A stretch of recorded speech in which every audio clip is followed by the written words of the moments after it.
If you're driving, please remember to use your car's Bluetooth speaker while listening to the AM Drive. Sports talk is not worth your safety or the safety of others. Grab your popcorn and sit back. Jump the gun. Oh, no, give me more than that. Okay, go this way. That was dumb. We are. How could I tell you when nobody wants to? Ill fated words I will choke. Happy Top 5 Tuesday to everyone in the sports universe. It is May the 17th, 2022. This is the AM Drive on YouTube, Twitter, and Facebook, and we are live. For Sammy Action, I am Michael Carvel saying, what's up, thumbs up, Sammy? Good morning. Happy to be here, Mike. Always a pleasure. You know, it is. At first, it is a pleasure. Thanks again for doing the show. I realized as I was doing the preview here, I looked at my computer, I was like, why am I out of battery? Oh crap, I gotta plug in my computer. What's wrong with me? Usually those are the Monday morning blues. You're a day behind. That's what tell me about it. Hey, Sammy, if you host a podcast or run a small business, it's hard spreading the word, right? Absolutely it is. Yeah, because friends want to check it out, but they're probably not going to. Well, it's time to help them check it out with Popl, P-O-P-L. Popl is an easy-to-use but high-tech digital business card. You can get your Popl using the code AMDRIVE for 20% off. Set up your links and share. Don't worry, people you share with will not even need a Popl, so it makes it that much simpler. When you get your Popl in keychain, credit card, even pop-socket form, go to popl.co and enter the code AMDRIVE when you check out for 20% off your order. All right. Well, Sammy, it's time. Everyone's Miami Heat are facing off against the Boston Celtics. And I'll be honest, am I a little concerned after what Boston did to the Bucks? Sure. But Sammy, I'm going to go ahead and say it. I have said since the beginning of the playoffs, the Heat would probably make the finals. Actually, I picked them to make the finals. I wasn't biased in that. I just feel like we can come at people in so many different ways. So I've got the Heat in 6 because I'm not buying the fact that Boston just beat the no chemistry Nets. And to be fair, those were close games. And of course, the Bucks won games they shouldn't have without Chris Middleton. Who do you think wins it? And give me an X factor if you can. I originally had Miami going to the finals as well. Unfortunately, as information has come out, opinions have changed. Oh. I think that Boston does the few things that Miami really struggles with. Namely, they shoot the three ball really, really well. Miami has faced two teams who don't shoot the three ball well, and that seems to be the part where Miami struggles with, teams that shoot the three ball.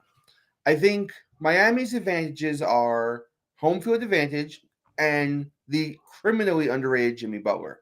But outside of that, I think Boston has better defense, better depth, better three-point shooting, and in the end, I think Boston's going to be the team to represent the East in the finals.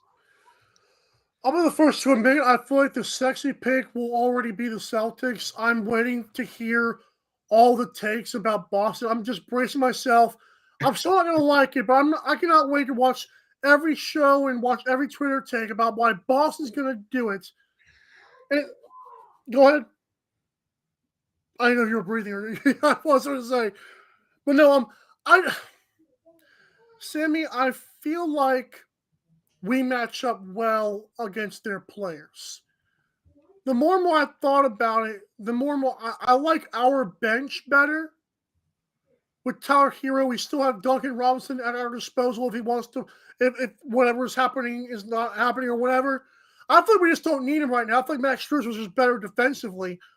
But I wouldn't be surprised if Duncan Robinson makes an appearance.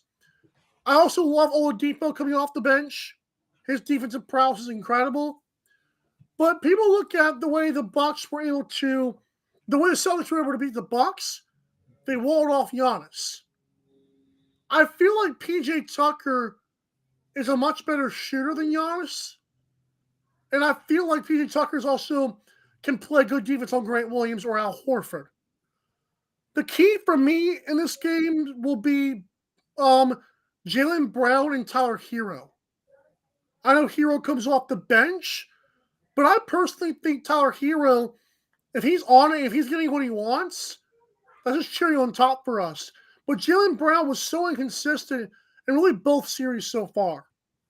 And I could see him kind of, if he's struggling, can they rely on Jason Tatum making those contested threes every single night? I feel like that's what they have to do, and I'm not sure if they're going to be able to do that. It's all a fair point. Tyler Hero has been great coming off the bench for them. I definitely understand where you're coming from. I think that Boston's a little better defensively than Miami is. And especially if Robert Williams plays, if Marcus Smart plays, and they're healthy and they're ready to go, I feel like Jimmy Butler can't do it all. And he had to do it all in the last series for them. I think this defense will give him a lot more struggle. So Miami's role players have to play a bigger role. So I think you hit the nail on the head with Hero, but I don't believe that they will. I think Boston's role players will get it done a little bit better in this series. They're a little more battle tested, play a little bit tougher teams, and have persevered. Home field is great. Remember, Boston's won 4 road games in these playoffs. Yeah, and to be fair, Boston easily could have swept both their opponents, wasn't for some bad breaks late. Yeah. I know that Giannis is great. I know that KD is supposedly great. I'm kidding. But it just, I don't know, man. I do see both sides of this, and that's what makes me scared of this, is that we don't, I mean, if you think about it, you can make your pick all you want, but I feel like you're with me here. Are you like 100% confident? Because I'm like about 70-80% confident in either side. I can see either side of the coin. Absolutely. So when it comes to my rooting interests, I don't have a dog in this race. But when it comes to my betting interests, I feel like looking at the numbers and looking at my confidence interval, if you will, have to line up. And I believe that Miami is a small favorite in the series, and Boston is my pick. And so if I'm going to make a bet, it's going to be Boston for the series at plus money versus I would not feel comfortable, even if I liked Miami, laying money on that bet. So if I'm going to make a bet, it's going to be on Boston. But I probably will not bet this series. That's a fair point. It's incredible the last 4 of these teams left are all defensive, like really good defense. Like you could argue, well, Steph Curry and Luka, and that's fine and all, but really, if those teams are not playing good defense, the Mavs are getting blown out by the Suns, and the Warriors are getting blown out by the Grizzlies, and the Heat are getting blown out by the Sixers. Or whatever. It's really incredible how these teams really pride themselves on defense, and their defense is off, their team is off. Absolutely. It has been, as much as we talk about this is a shooters league and a offensive juggernaut and the points per game have gone up like crazy, you're absolutely right. It is the 4 probably best defensive teams, and Milwaukee was also a very good defensive team who just got eliminated. So, and Phoenix was also a very good defensive team who just got eliminated. So, yeah, I mean, the top 6 defensive teams were the last 6 standing in the NBA, and so I think you hit the nail on the head again. Defense in this situation will win championships. Completely agree. Well, Sammy, you said Boston in how many games, though? So with the home field advantage being in Miami, I feel like if Boston's going to win, it's hard to win Game 7s on the road. Not impossible, but hard. So if Boston's going to win, I think they win it in 6. I like it. Like I said, as a Heat fan, I'm one of the more honest Heat fans. I feel like I can say that I like my pick, but I'm not gonna try to sell anybody on my pick. How about that? Yeah, as a fan, if I'm rooting for a team, obviously, you're going to look at it from the lenses of I want my team to win. I'm not a fan of either team. I actually don't care for either of these teams. I was rooting for Milwaukee, truth be told. So with that said, I'm trying to look at it as objectively as possible, and I just think it comes down to 3-point shooting. I think one team does it better, and the other team struggles to defend it. And so Boston has that slight edge. Miami has the home field advantage edge. Which one will be bigger? We'll soon find out. But like I said, if I'm making a bet on this series, it's going to be on the plus money side. If I do believe Boston's still the dog, they were when it opened. Who wins Game 1 quickly? I'm going to go with Miami takes Game 1. I do think Miami will win game one. I think, Boston has to be a little beat up after a very tough road and and a game seven.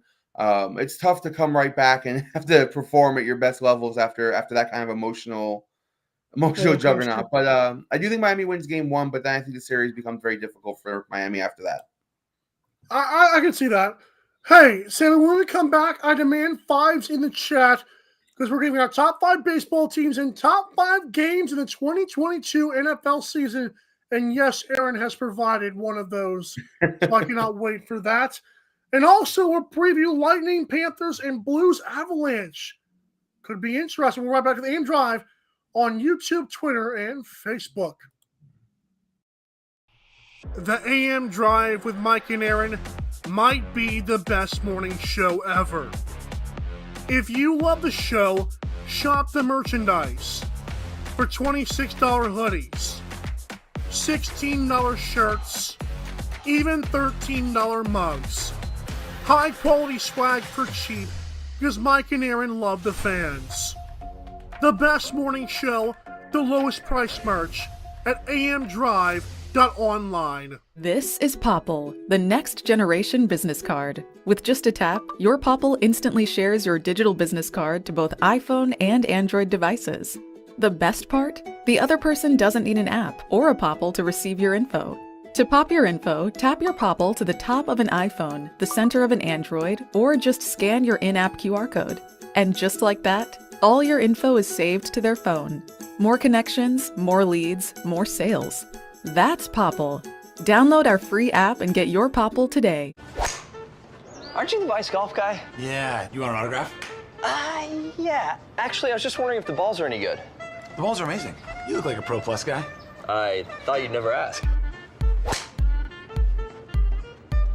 It's actually better than my old ball. And it's half the price.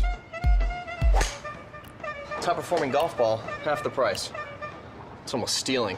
Quit searching the globe and get your high-performing golf balls at vicegolf.com. Fanatics.com, the world's largest collection of officially licensed fan gear from all the leagues, teams, and players you love. Shop now and get today's special offer. Fanatics.com, officially licensed everything.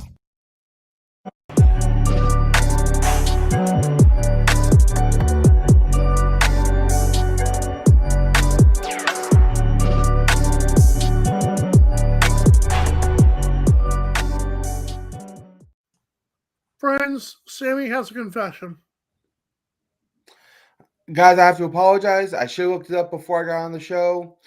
In fact, the Celtics are favored in this series, and so I'm giving away bad betting advice here. I would not bet the Celtics at minus money in this series.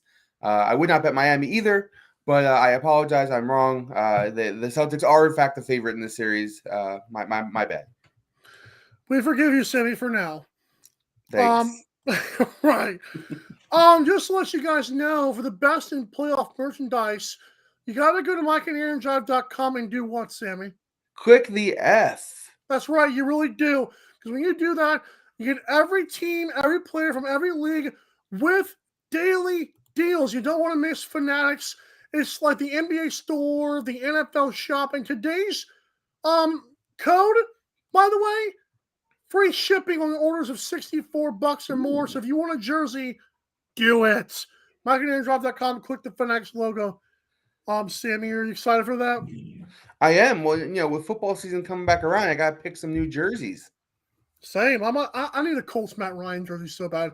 Because as a person who lives in Georgia and watches the Falcons, who grew to love Matt Ryan, it's awesome seeing him on my team.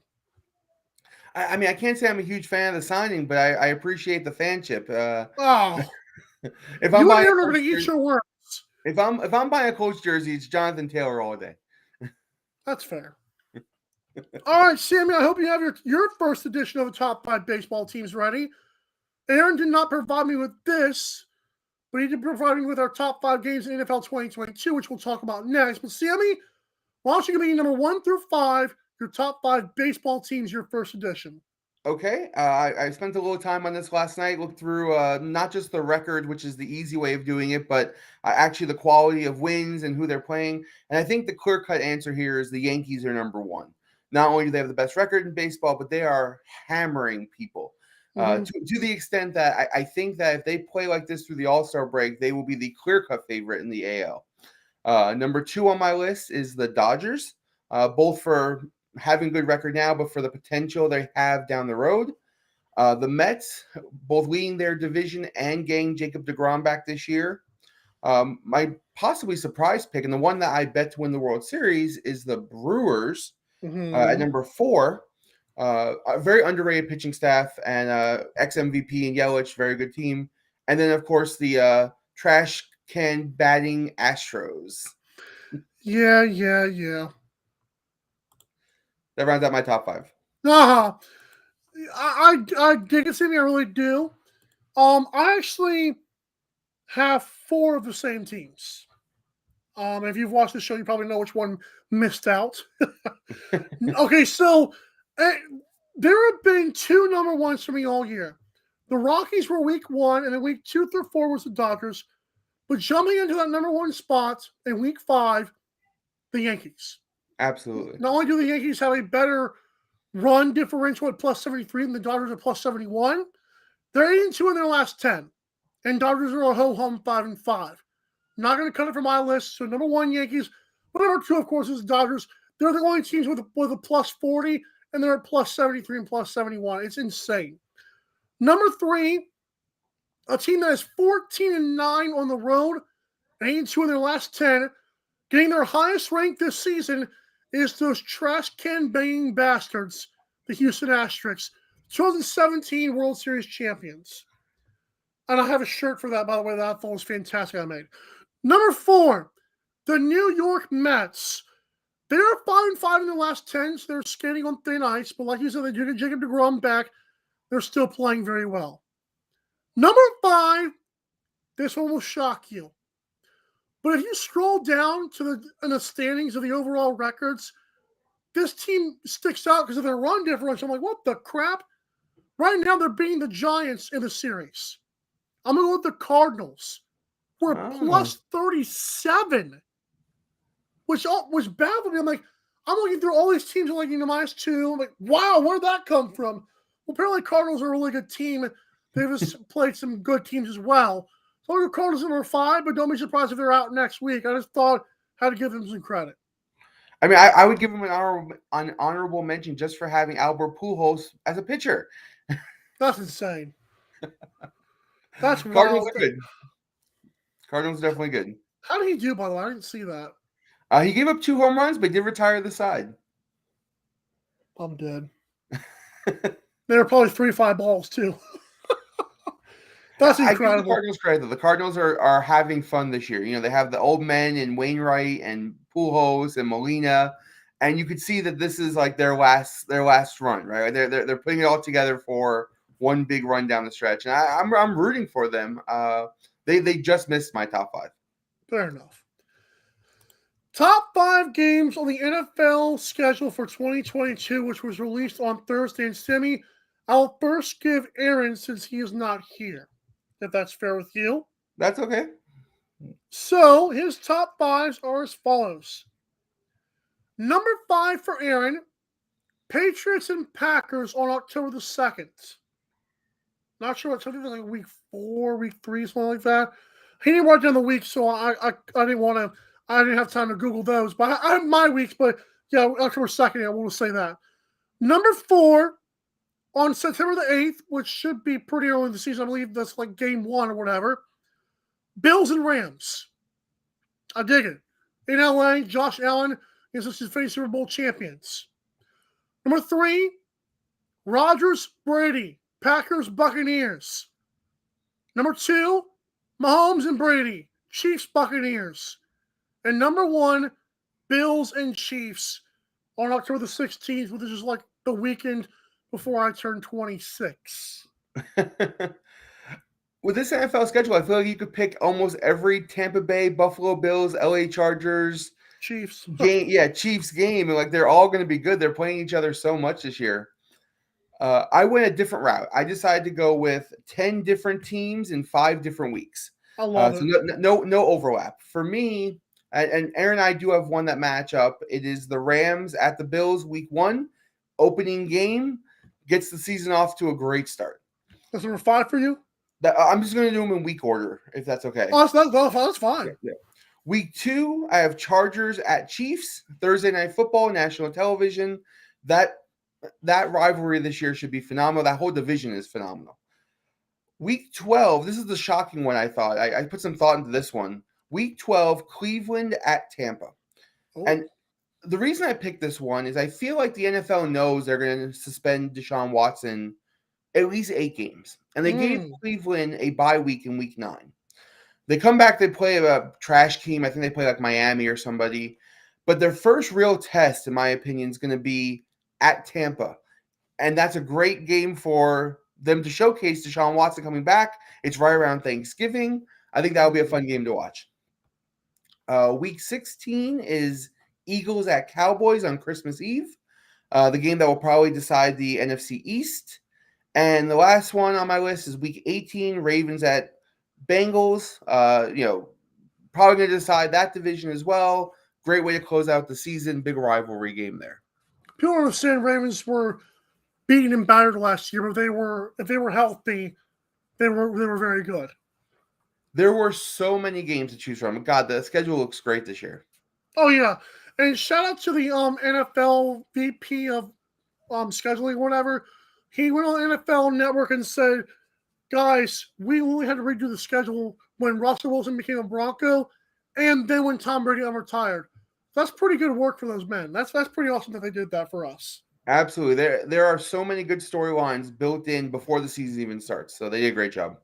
I also want to give a Vice golf clap to you for that, for saying what you said about the Browns. That was a great point about Deshaun Watson. Well, thanks. So I did that. I have 6 technically, but one of them is an honorable mention, and I have named all 6 of them. Oh. So I have like a moniker like Star Wars Episode 4, whatever. So honorable mention is going to be Week 1 on Monday Night Football. Broncos, Russell Wilson at Seahawks. I'm calling it the Russell Wilson return. Now, this is interesting because I did not know this. Not only is Russell Wilson the 6th quarterback or 5th quarterback, I believe, to what is the word? Like join it, like play the team that. So I believe it's like the play the team that he was on or whatever.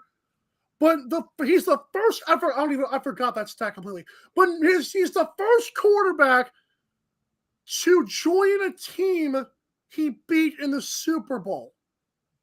I was like, oh, that's a pretty interesting. I can see why that's never happened before. That's pretty cool, though.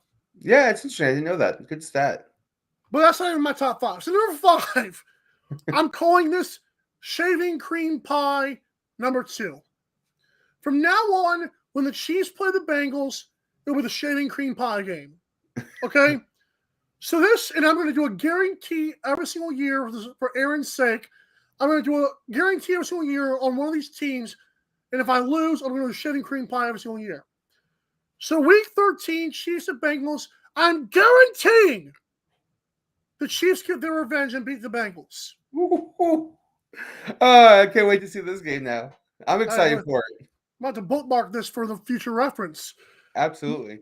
Number 4 in week 9, this one is called Rivalry Renewed. Remember Manning and Brady? Well, now it's Matt Ryan and Mac Jones. It's another talented quarterback against a system quarterback. So Colts at Patriots.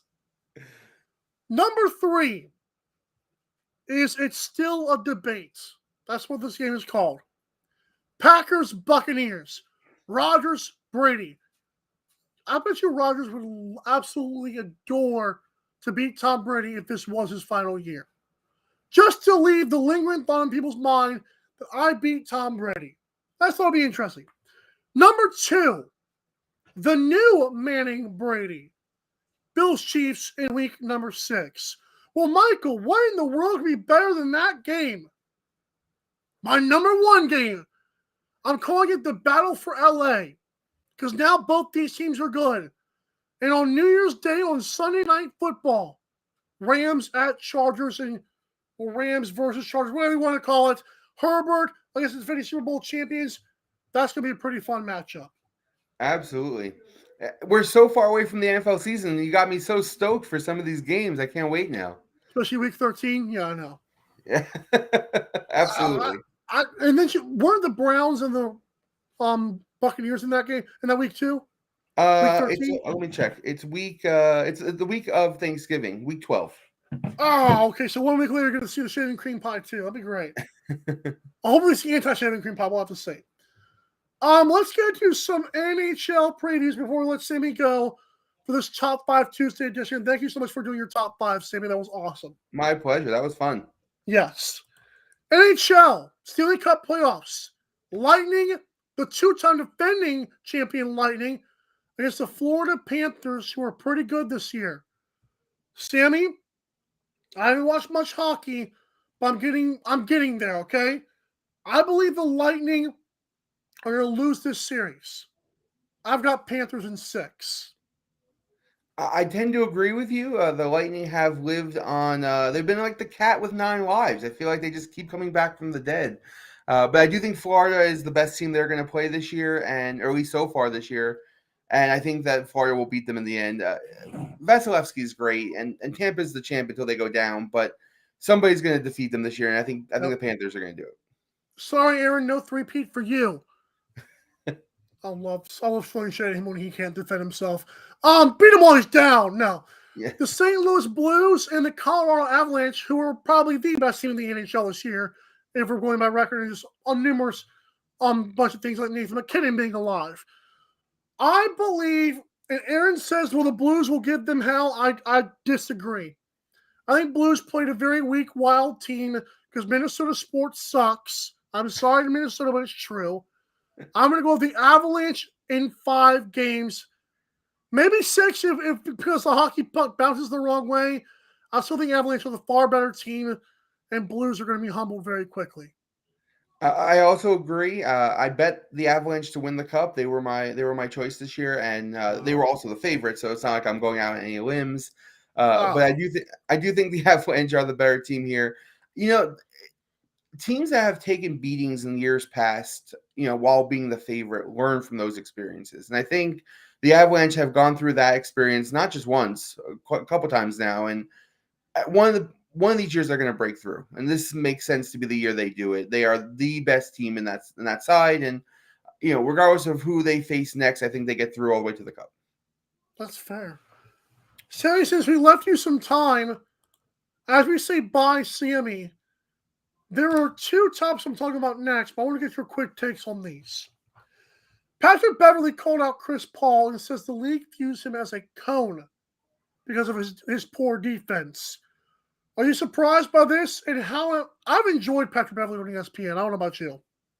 Patrick Beverley is great. I mean, he always has something fun to say. I don't always agree with what he says, but at least he has a take, and I can appreciate that.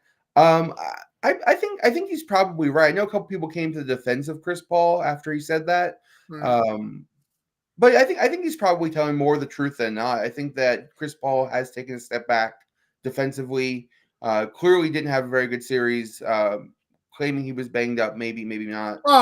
But I do think Patrick Beverley is telling more of the truth than he's not. It's not just hyperbole. Hyperbole, sir. Mm-hmm. You said hyperbole. Shame on you. Another thing is Kyrie's admission. This was insane to me. Kyrie Irving, I swear to God, he was drunk when he said this. But anyways, he said if he was more mature in Cleveland, he and LeBron would have won more championships. On the shock level for me, out of 10, it's probably an 11 that he actually said this. I'm blown away that he was that humble to say that. I never thought I'd see the day. I mean, yeah, of all the takes he's had, that's probably the one that's the most honest. I would have to give him credit for that. And I think he's probably right. If they could have found a way to work together, I think they would have been much more dominant longer. But these big pairings never seem to last long. I mean, we had Shaq and Kobe. They broke up pretty quick. Kyrie and LeBron were a great pairing, but they didn't last long. You just don't see these, superstar level players play together for a long time anymore. You'd think they want to get together and play together, but they 4 years maybe, and they move on. And so, there's probably some truth to that, but I don't know they would have lasted much longer than they did anyway.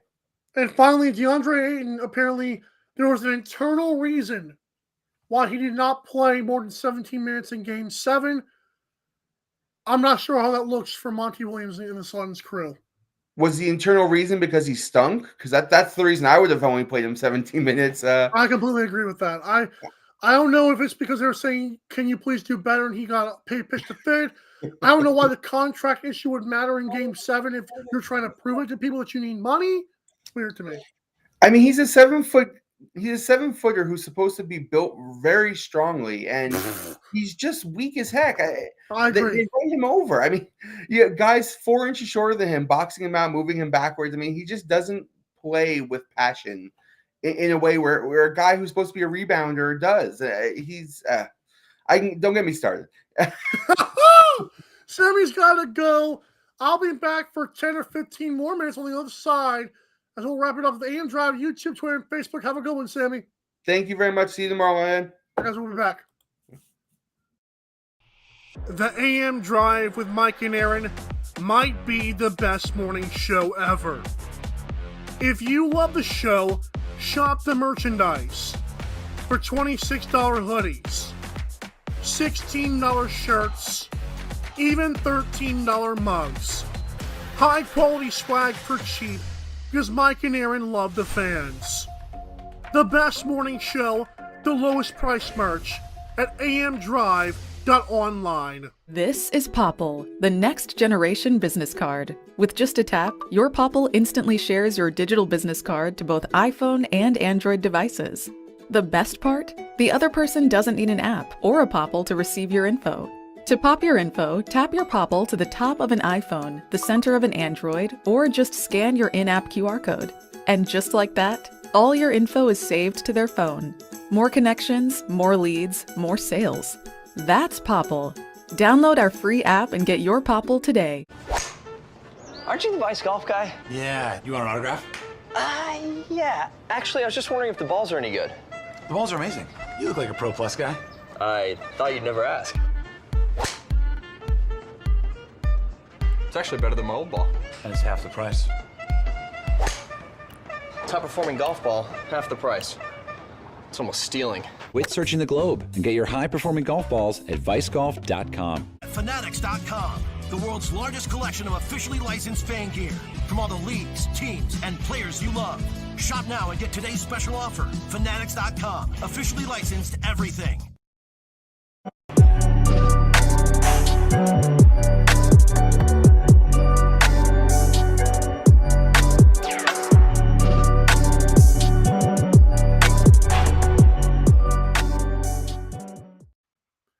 Welcome back to this Top 5 Tuesday here on the AM Drive, and we, of course, are presented by Fanatics.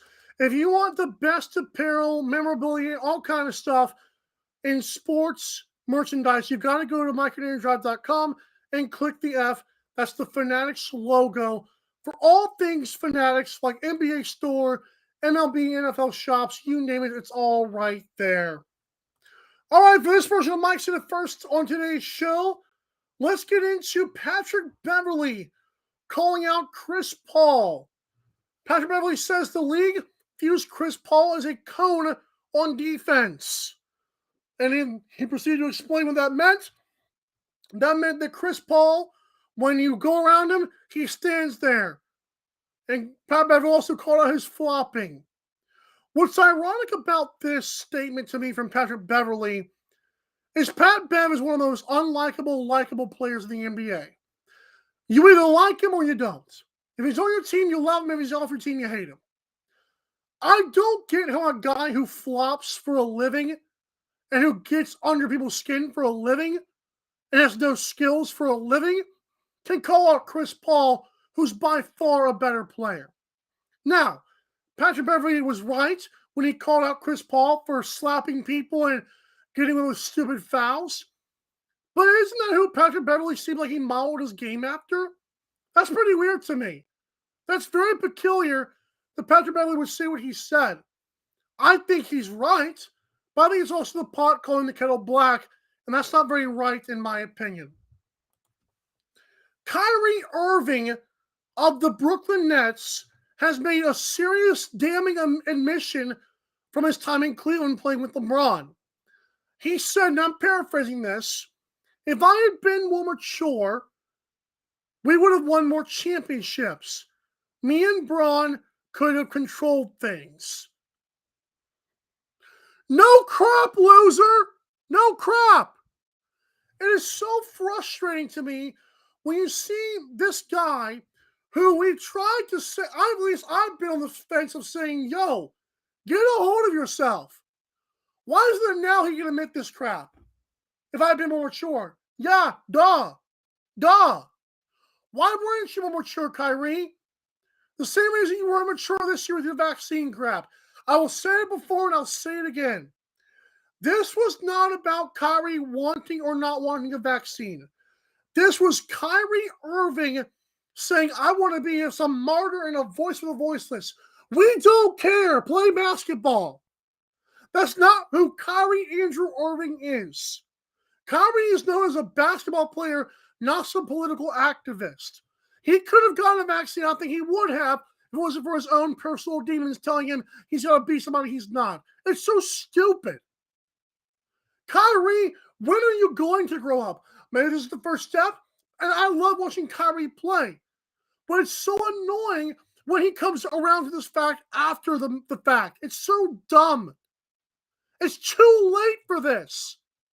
Yeah, I'm glad that he admitted this, but I'm also so furious that he let it happen in the first place. Sometimes consequences, actually all the time, actions have consequences, okay? When you do something like, let's say, murder somebody, you might get, life in jail. Doesn't mean you can't apologize later. It still means you got life in jail. So when Kyrie Irving says, when Kyrie Irving acts a fool in Cleveland and leaves because he doesn't like LeBron, and then years later says, oh, I should have been more mature. Yeah, I still don't forgive you, though. You did that. You have to live with people's perception of you.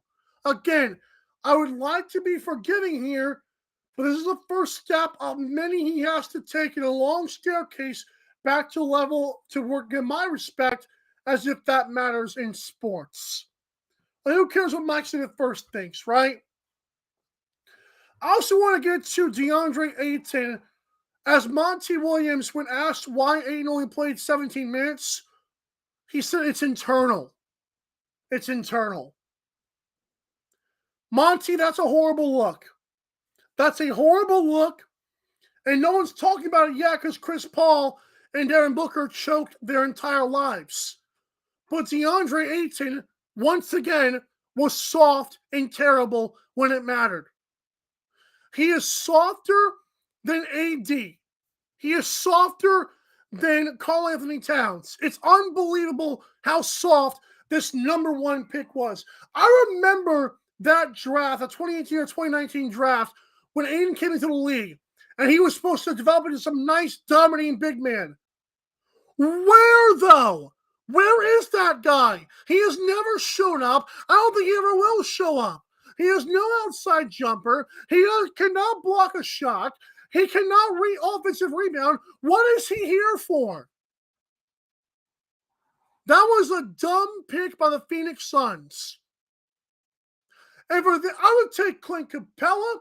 I would take today's DeAndre Jordan. I would take so many guys over this scrub. If your entire body type is to beat people inside and you can't finish strong at the rim, you don't need a roster spot because you are now useless. Just because you are 7 feet tall does not mean you get to play in the NBA. Yeah, maybe in the 1980s, sure. Everybody could do it then. But now it takes a level of skill and commitment, and you can't do it, pal. I've never been a fan of DeAndre Ayton, and when he plays 17 minutes, it's probably internal because he sucked. And what's also frustrating about this is people will say, well, what about the contract? I don't care.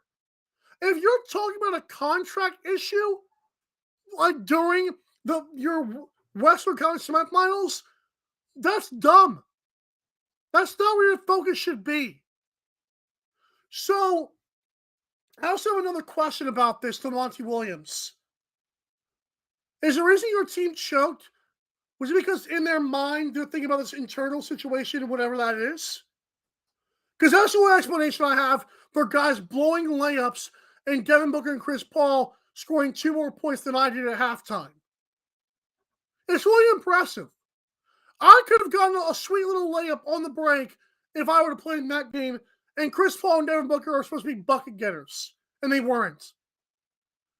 I don't think that that's true, but I do wonder if how much DeAndre Ayton's internal problem with the team affected how this team played. Because they led 3-2. And they talked a lot of baloney and bullcrap, and it turns out they were wrong about themselves. It's sad, man.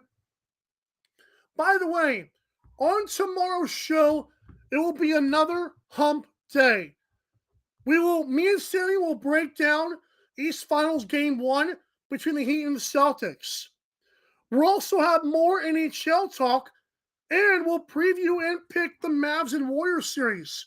You will not want to miss it. For Aaron Crouch and Sammy Action, I am Michael Carvelis saying, guys, have a great day. And for the AM Drive on Twitter, YouTube, and Facebook, to everyone, I say drive safe. Thanks for watching.